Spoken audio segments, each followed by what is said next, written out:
Hi, I'm Pastor Kerry. Before we get started, there are a few things I want to encourage you to have on hand. First of all, I want to encourage you to have a set of the sermon notes. If you don't already have them, you can go to the link that's right down below the video. It'll take you to a place where you can print a set of the sermon notes for yourself.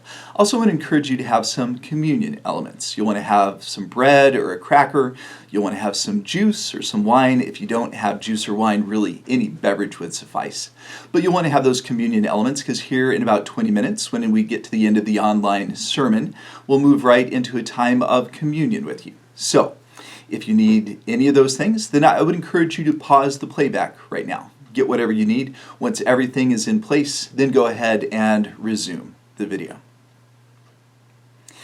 You know, every preacher, at the beginning of their sermon, at the beginning of their message, they are establishing a tone for that sermon, a tone for that message. That isn't to say that the tone that they establish at the beginning of their sermon or their message, that tone can't change over the course of the message, but there's always a tone that is established.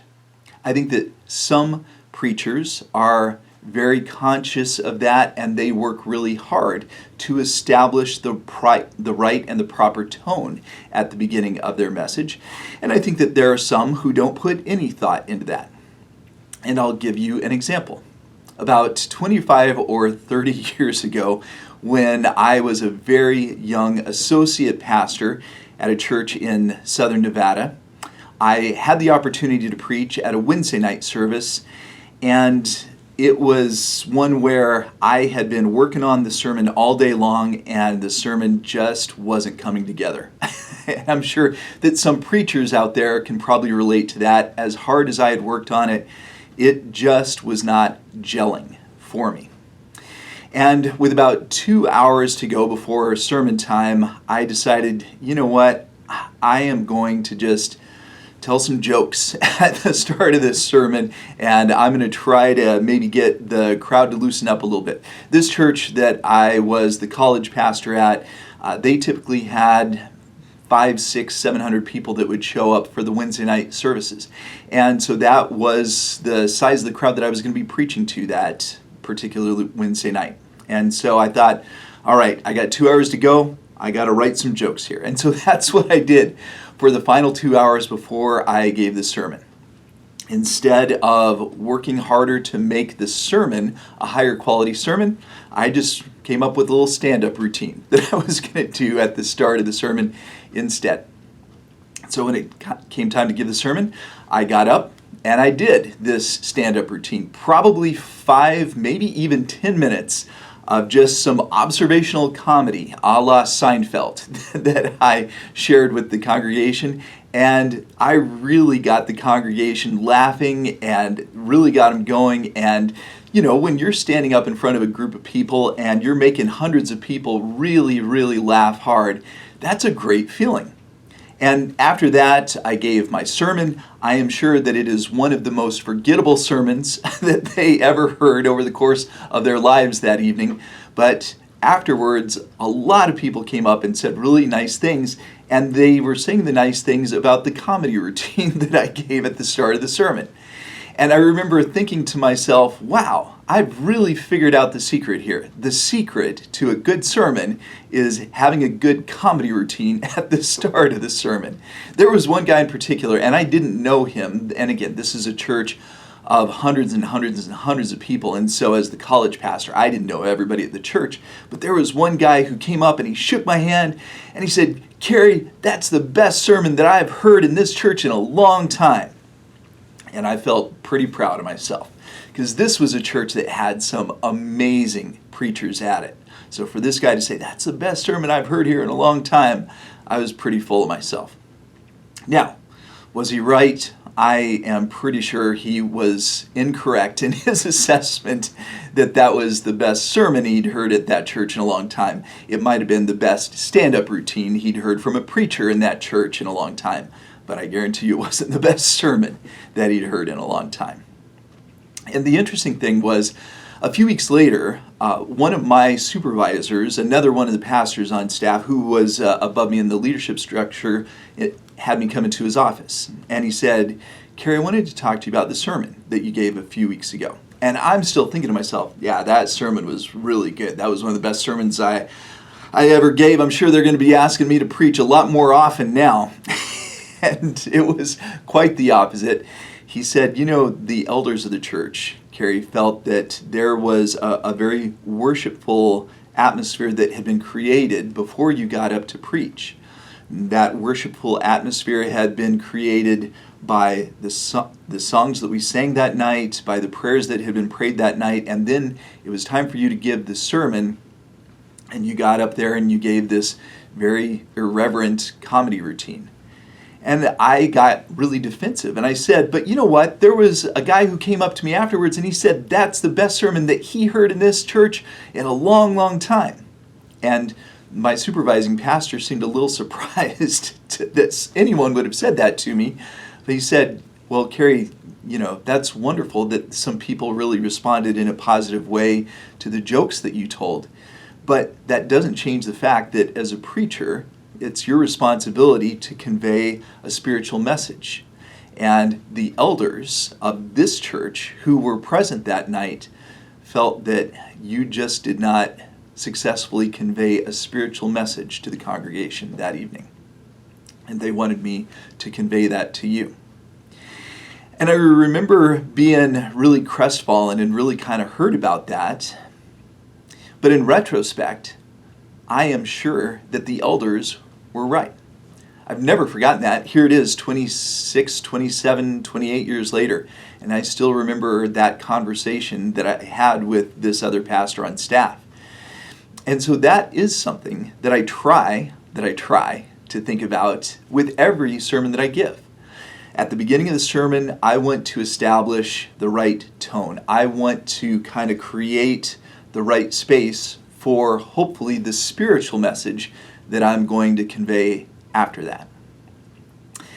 And the reason that I bring that up is because we are about to take a look at the beginning of the greatest sermon that has ever been preached in the history of humanity. The lectionary gospel reading for January 22nd of 2023 is Matthew chapter 5, verses 1 through 12. Now, if you are familiar with the Gospels, and if you're familiar with the Gospel of Matthew in particular, you know that Matthew chapters 5 through 7 are what's known as the Sermon on the Mount. Undoubtedly, the most famous sermon in human history, one of the best known passages in the entire Bible, and I think that it is significant that at the start of the Sermon on the Mount, that Jesus chose to talk about some people who maybe were in a tough spot. There was a tone that Jesus undoubtedly wanted to establish at the beginning of the Sermon on the Mount. I don't think it's any mistake that at the beginning of the Sermon on the Mount, he talked about those who were maybe going through tough times, and Jesus was saying to them, you know what, even though you're going through a tough time, I want you to know that as far as I, Jesus, am concerned, you are blessed. And if Jesus felt like they were blessed, then I'm quite sure that God felt like they were blessed as well. So, without any further ado, let's take a look at a passage that I promise you have heard quoted and preached on many, many, many times before. This is Matthew chapter 5, verses 1 through 12, the beginning of the Sermon on the Mount. Now when Jesus saw the crowds, he went up on a mountainside and sat down. His disciples came to him, and he began to teach them. He said, "Blessed are the poor in spirit, for theirs is the kingdom of heaven. Blessed are those who mourn, for they will be comforted. Blessed are the meek, for they will inherit the earth. Blessed are those who hunger and thirst for righteousness, for they will be filled. Blessed are the merciful, for they will be shown mercy. Blessed are the pure in heart, for they will see God. Blessed are the peacemakers, for they will be called the children of God. Blessed are those who are persecuted because of righteousness, for theirs is the kingdom of heaven. Blessed are you when people insult you, persecute you, and falsely say all kinds of evil against you because of me. Rejoice and be glad, because great is your reward in heaven, for in the same way they persecuted the prophets who were before you. May God bless the reading of the sacred words. So, again, this is the beginning of the Sermon on the Mount. And verses 3 through 10, blessed are the poor in spirit, those who mourn, the meek, and so on. There's a special term that you have heard in reference to those verses, and that term is the Beatitudes. These are the Beatitudes.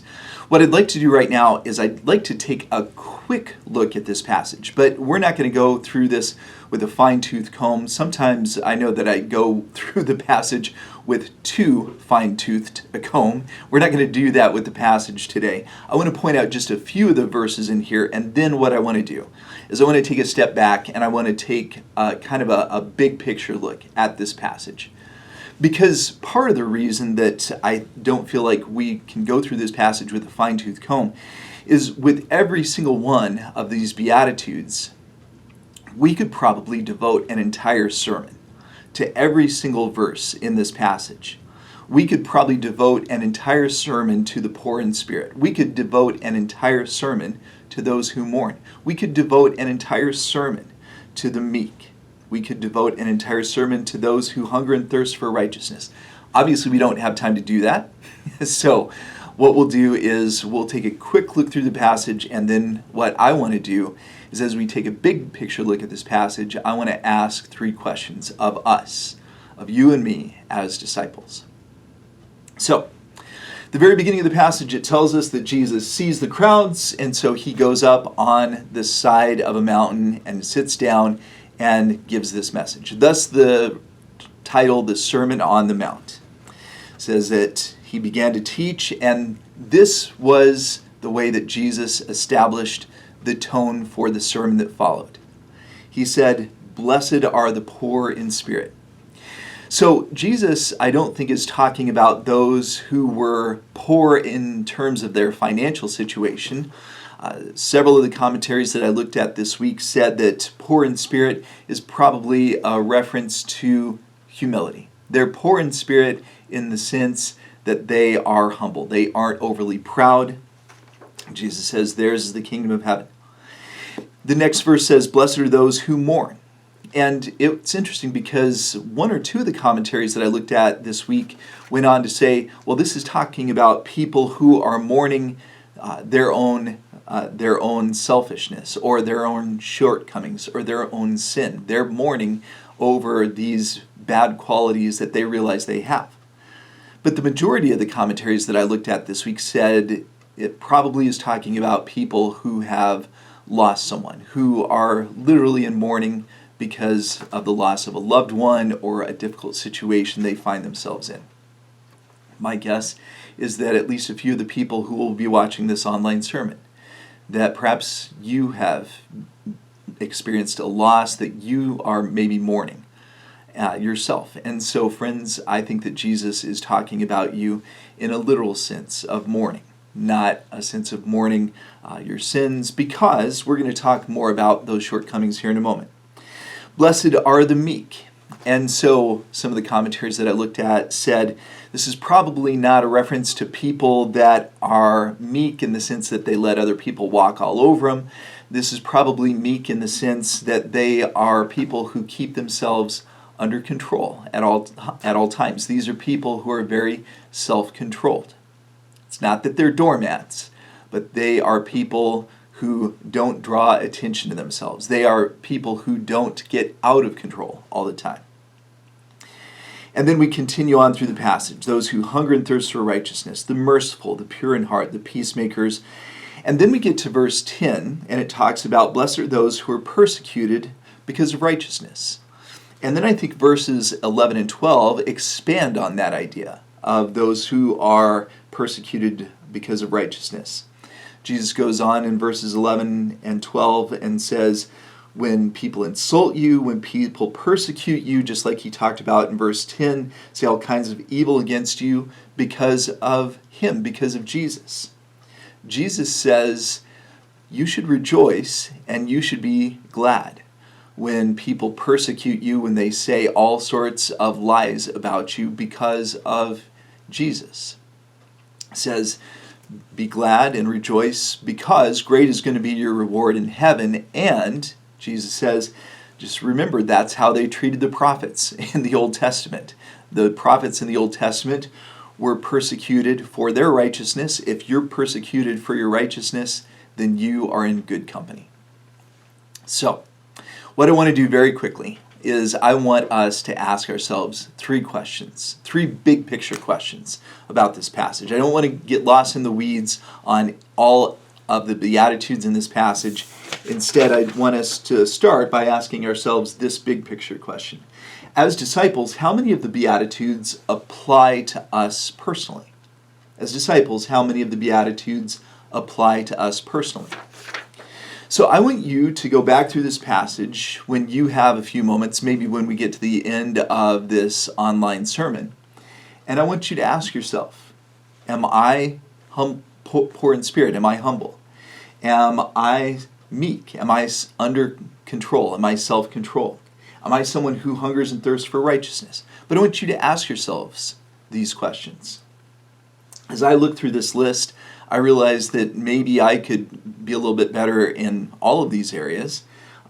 I will say this, one of the things that I certainly have tried to do, particularly over the past 13 years as I've served as the pastor of Southview Christian Church, is I have tried to be a peacemaker. And look, some people are natural peacemakers, some people are natural pot stirrers. And that's true for people, and I think that's even true for pastors sometimes. You know, this is a church where, when I came here 13 years ago, it had a reputation as being kind of a contentious church. This is a church that had a reputation for people kind of butting heads with each other. And I saw that firsthand when I started here. And for the first few years that I was here in particular, I told everybody I am doing my very best to keep the peace at Southview. And hopefully, I'd like to think that now, 13 years later, that this is a church where there aren't constant brawls and there isn't constant contention. Now, friends, that doesn't mean that I'm the best pastor that ever happened to Southview Christian Church. I guarantee you there have been a lot better pastors than me at this church over the past 110 years. But I've tried. I've tried to keep, verse 9, I've tried to be a peacemaker at this church. I can tell you that. But as we ask ourselves which of these Beatitudes do apply to us, I think that very naturally the next question flows out of the first question. And the next question is this. As disciples, how many of the Beatitudes don't apply to us but should? How many of the Beatitudes don't apply to us? But they should. Because right there at the very beginning, when Jesus says, blessed are the poor in spirit, in other words, blessed are the humble, those who know me well would probably say, yeah, humility is an area in which Pastor Carey probably has just a little bit of potential for growth. Humility is an area in which Pastor Carey maybe has a lot of area for growth. And I will be the first to agree with that. And blessed are the meek. Am I someone who's under control, self-controlled? Well, most of the time. On the other hand, I will confess to you that I got a little bit frustrated just this morning as I was driving. and I'm feeling kind of bad about that now, several hours later. Blessed are those who hunger and thirst for righteousness. And friends, I think most of us would say, yeah, that's an area in which I've got some room for growth.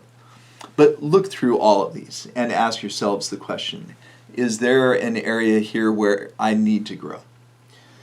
And then, friends, the biggest question that I want to ask is this. As disciples, do we see other people, particularly the misfortunate, the way Jesus saw them, with eyes of compassion? As disciples, do we see other people, particularly the misfortunate, the way Jesus saw them, with eyes of compassion? One of the things that I asked myself as a preacher is, what's the tone that Jesus is setting at the beginning of the Sermon on the Mount. And as I read the Beatitudes, what I saw, at least to me, and this is my humble opinion, but what I saw is Jesus expressing compassion towards all of these people. The poor in spirit, those who are in mourning, the meek, those who are trying to be better, those who are merciful, those who are pure in heart, those who are peacemakers, those who are persecuted because of their faith. The thing I see in common is that Jesus is expressing compassion towards all of these people. And one of the things that I am concerned about in the year 2023 is that most of us have tribes that we ascribe to. Whether we realize it or not, whether we try to or not, we tend to fall into tribes. Sometimes those are political tribes, a political tribe on the right or a political tribe on the left. Sometimes those are national tribes. I am an American. Sometimes there are even smaller tribes. Well, I'm a Nebraskan. And sometimes they're even smaller than that. Well, I'm a Lincolnite. And sometimes those are even religious tribes. Well, I'm a Protestant. Or, well, I am of this denomination or this denomination. And one of the things that worries me is that when we put ourselves into political tribes or national tribes or even religious tribes, it's easy for us to look at people outside our tribes as the other and not to feel compassion toward them. I believe with all my heart that Jesus, as he continues through the Sermon on the Mount, as we continue through the Gospels with Jesus, that we see that Jesus wasn't saying, hey, let's keep this all about our fellow Hebrews. Jesus didn't do that. Jesus didn't tell the parable of the Good Samaritan because he wanted to keep it all about the Hebrews. Jesus was telling the parable of the Good Samaritan because he was trying to say, hey, you know those Samaritans that we tend to think of as the bad guys? I'm going to tell a story about the good guy, bad guy. And I could go on, but I am out of time. And so I just simply want to encourage you to do this. I want to encourage you to think about the people that are outside of your tribe, whether that's your political tribe, whether that is your nationality tribe, whether that is your religious tribe. And I want you to try to see all of them the way that I absolutely believe that Jesus saw all of them, with eyes of love and eyes of compassion. Because, friends, Jesus didn't just come to save his fellow Hebrews. The gospel says that God so loved the world, not the Hebrews. God so loved the world that he sent his only Son. And every time we gather around the communion table, we honor the sacrifice. I'm short on time. And so what I want to do right now is I want to grab my communion elements and I want to encourage you to grab yours.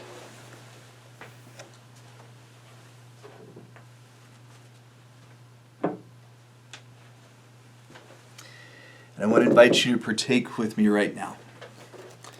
The body of Christ, broken for us, we partake in remembrance of him.